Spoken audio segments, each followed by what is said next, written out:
Attention all amateur sleuths. Detective season has just arrived in Candy Crush Soda, and we need your help to find Olivia.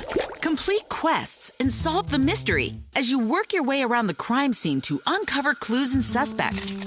But be quick, you only have until May 1st to complete the case of Olivia's disappearance and find out who was responsible. Will you crack the case? To download Candy Crush Soda, go to your mobile app store and search for Soda Detective now. In 3, 2, 1. 7 things you don't really need to know, but probably should.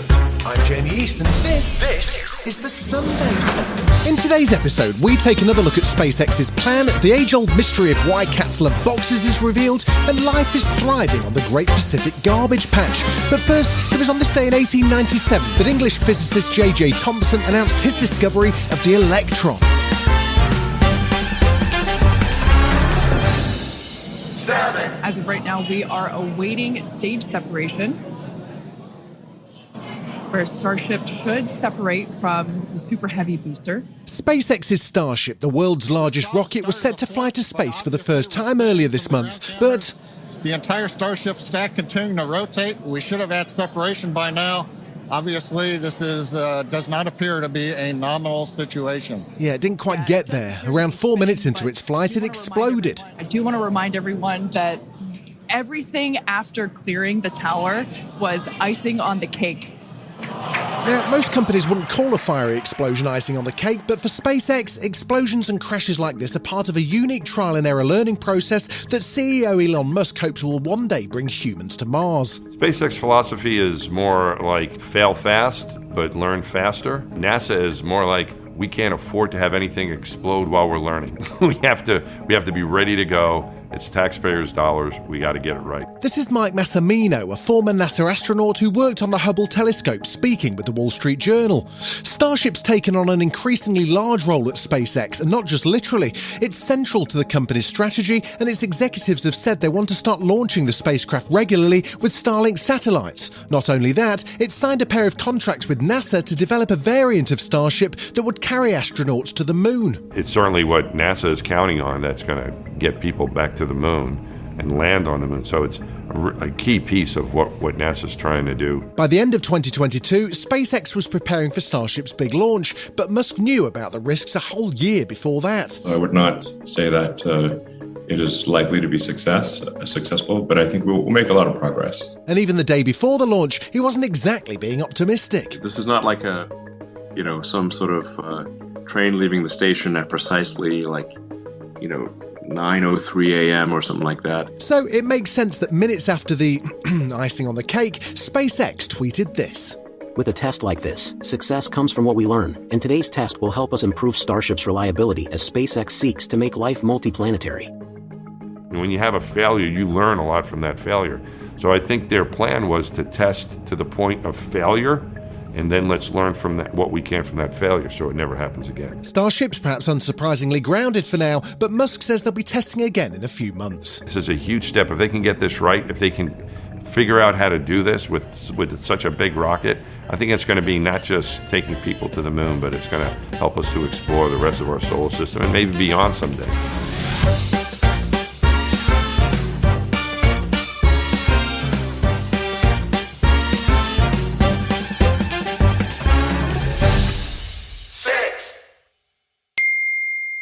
Babes, wake up! The new COVID strain's just dropped.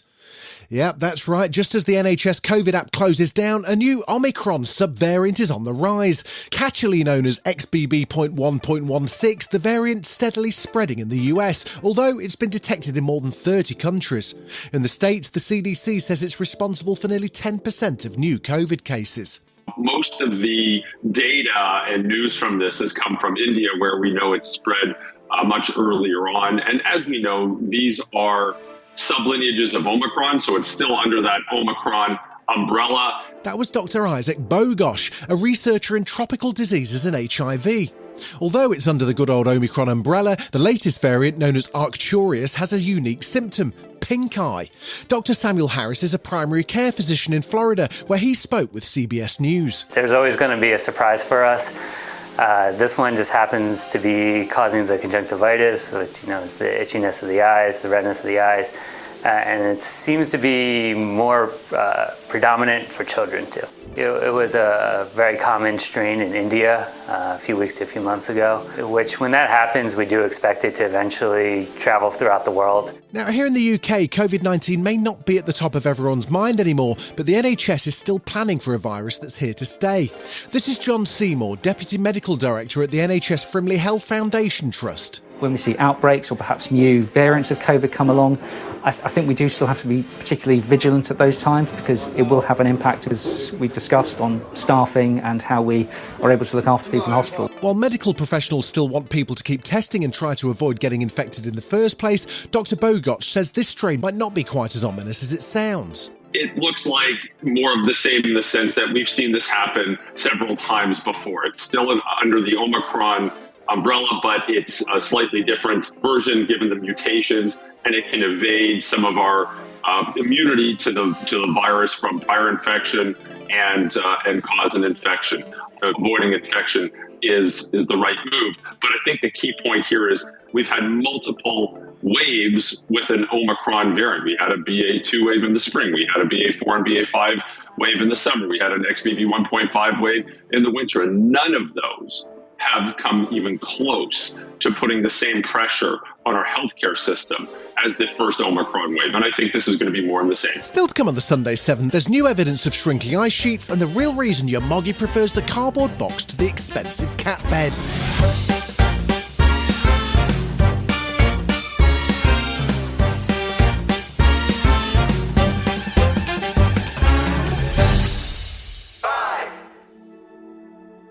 Mass loss from Greenland and Antarctica is now responsible for a quarter of all sea level rise, which is 5 times what it was 30 years ago.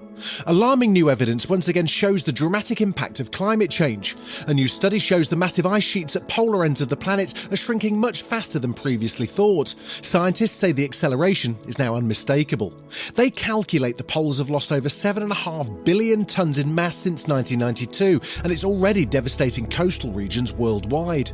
This is Twila Moon, a wonderfully named researcher at the US National Snow and Ice Data Center, speaking with PBS NewsHour. It's important to remember the Greenland ice sheet covers the world's largest island. Antarctic ice sheet covers a continent. So these are very vast areas that are hard for us to imagine. And as we're losing ice from these areas, what we see arising at our coasts are things like coastal erosion, where we're losing land. We might have ocean water inundating our freshwater resources or causing problems with water and sewer systems. Or we might see flooding in areas that have never experienced it before, even further inland from the coast, and also areas that do experience flooding, having that occur more and more often. So these are impacts that we feel around the world, and for those of us who have felt very far from ice. As apocalyptic as the figures seem, Twila says the devastating results aren't quite baked in yet. Unfortunately, we have already put a lot of polluting gases into the atmosphere. So we can expect sea levels to rise over the next 2030s, 2040s, and that amount of sea level rise has been baked in due to our past actions. But it's very important to understand that sea level rise after that time period is very highly dependent on what human actions we take, what society does to address climate change. And in those pathways, the kind of experiences that our children will have and our grandchildren will have is deeply affected by the human actions that we are taking now and over this decade. It is frustrating that we're not taking stronger and more immediate actions in many cases, but I think it's important to still remember that we have made progress from where we were, for example, a decade ago, and that starting progress in one location can pass to another, and we can really create sort of social, societal tipping points in a good way.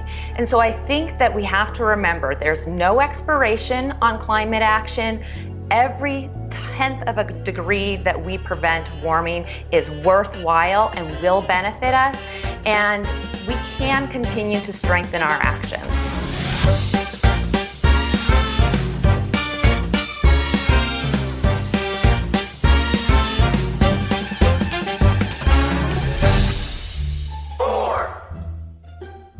Cats are weird, aren't they? If you've ever had the pleasure of owning one, you'll know their favourite toy is probably a random ball of paper you forgot to pick up from the floor, and their favourite place to sit is probably a slightly too small cardboard box. The internet is awash with clips of cats in boxes, but why are there so few videos of dogs doing the same? Well, there's actually a really good reason. I think one of the things that we have to remember is that cats are a species that are both predator and prey. This is cat expert Ingrid Johnson sharing her wisdoms with CNN. So for cats, cardboard boxes can be a spot of safety and security, nice place to hide and cozy up and take a nap. It's also a great ambush point. Cats are ambush predators and would much rather just sit under a shrub and slowly wait for their prey to just meander by so that they can successfully catch it. A cardboard box inside can serve a similar purpose and provide a place for them to pounce. Having a safe space for a cat like a cardboard box is essential for their well-being. It's been proven that cats are far less stressed and also less likely to break with illness in a shelter setting if they're provided with a box, because they need a place to feel safe and to be able to hide. One of the reasons cats like cardboard boxes so much is because cardboard is insulating and helps cats not need to expel any additional energy to maintain their body temperature. And sometimes, cats just love boxes. They love to squeeze themselves into a tiny box. And why? It's cozy. It's fun. They like it. The big cats like boxes too. Probably not much of a box left when they're done with it. A lot of people do not meet their cat's environmental needs. They need nooks and crannies. They need places to hide. Every time Amazon delivers, why not give something to your cat for enrichment? So back to the question, how come dogs don't seem to love boxes as much as our feline friends? They don't have the same hunting strategies. They don't have the same need for the preservation and a place to hide. Some dogs dig them, but mostly I think they enjoy tearing them up. It's just not a dog thing. Still to come on the Sunday 7, the Great Pacific Garbage Patch and the real reason your brunette mate has a ginger beard. Right after this. Attention all amateur sleuths. Detective season has just arrived in Candy Crush Soda, and we need your help to find Olivia. Complete quests and solve the mystery as you work your way around the crime scene to uncover clues and suspects. But be quick, you only have until May 1st to complete the case of Olivia's disappearance and find out who was responsible. Will you crack the case? To download Candy Crush Soda, go to your mobile app store and search for Soda Detective now. You're listening to the Sunday 7. Follow us for your weekday news espresso, or even try our Island edition. It's in all the usual places.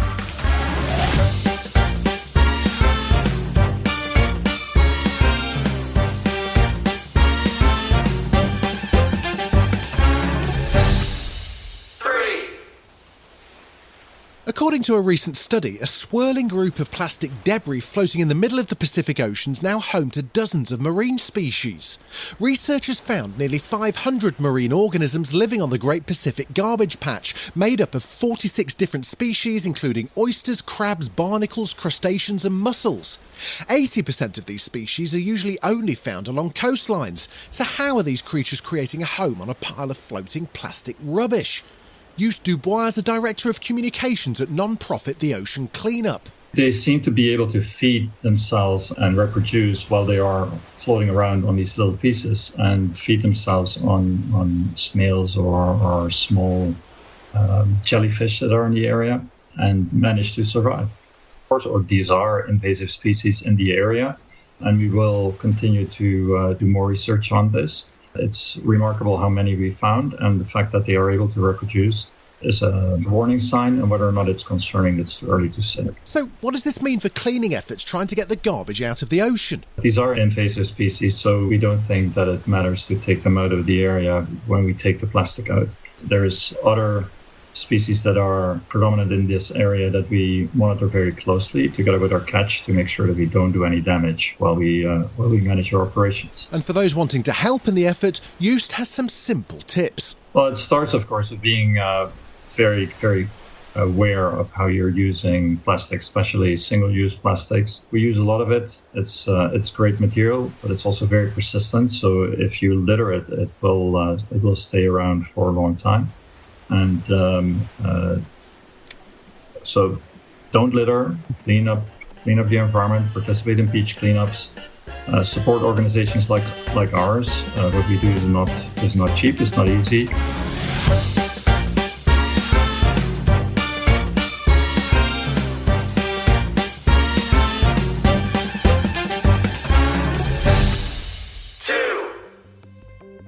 Now, here's a thought for you. What if we could get the plastic products we're so used to having, but without the pollution and all the miserable stuff that goes with it?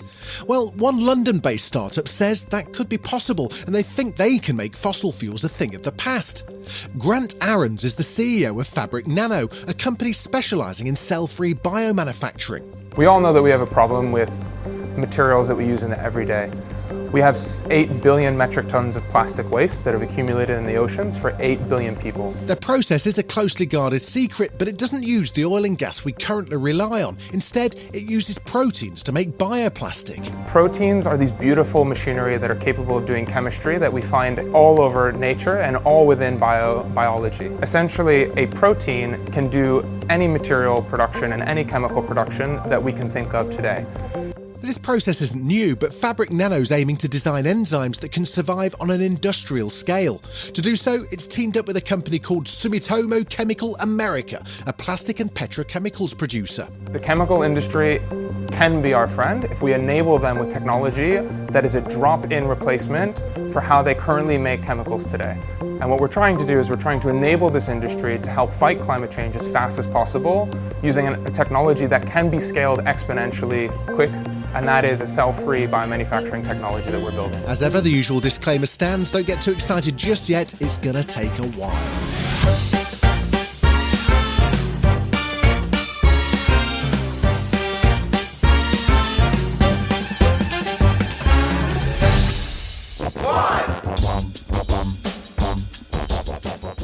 Ed Sheeran, Prince Harry, Christina Hendricks and Lindsay Lohan are just a few famous redheads. A full head of red hair is a rarity, but ginger beards are much more common. So why do some people have these red beards but not the red hair?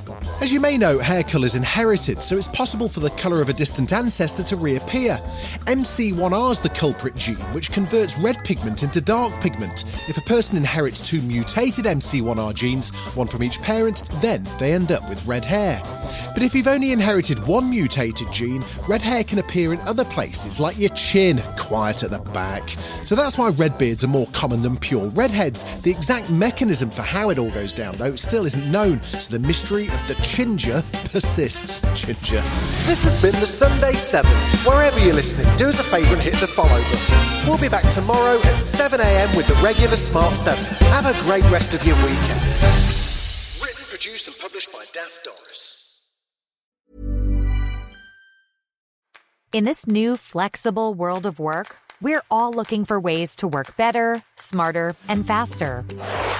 With SAP Concur Solutions, you can automate your travel, expenses, and invoices into one connected workflow for an easy way to manage company costs. See every penny of spending, even before it's spent, and keep the process moving with handy apps, so your team can work from anywhere. Move your business forward with SAP Concur Solutions. Visit concur.com to learn more.